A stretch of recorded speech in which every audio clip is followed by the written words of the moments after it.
Alors pour affronter les défis climatiques qui sont devant nous et qui sont urgents,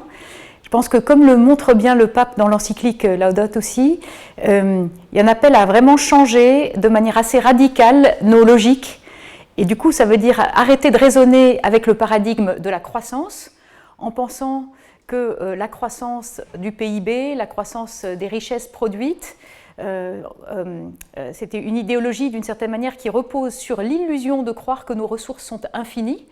Nous savons que nos ressources sont finies, donc il nous faut intégrer dans nos modèles économiques la prise en compte de la raréfaction à la fois des ressources minérales, des ressources énergétiques, et apprendre alors, à faire droit à la fois ces ressources limitées et au fait que l'économie crée des dommages sur les écosystèmes, sur les personnes. Et donc il y a un double défi qui est à la fois de savoir comment créer de la richesse pour pouvoir la redistribuer, mais comment le faire d'une manière qui respecte ses limites,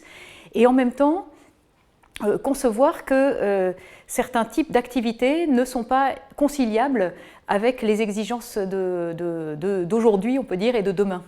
Voilà. Et donc ça veut dire regarder très concrètement quand une activité, par exemple extractive, doit avoir lieu, si on estime qu'elle crée des dommages trop importants, à la fois pour les écosystèmes et pour les populations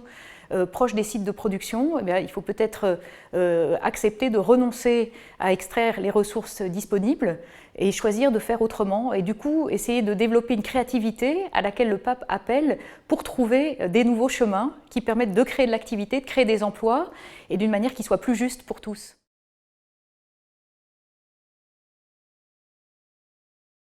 Alors dans les nouveaux modèles qui s'essayent aujourd'hui, il y a à la fois ce qu'on appelle l'économie circulaire qui permet de réutiliser au maximum les ressources qui sont utilisées pour, par exemple, fabriquer un produit. Se dire que quand ce produit vient en fin de cycle, on va essayer de réutiliser un certain nombre d'éléments qui le composaient.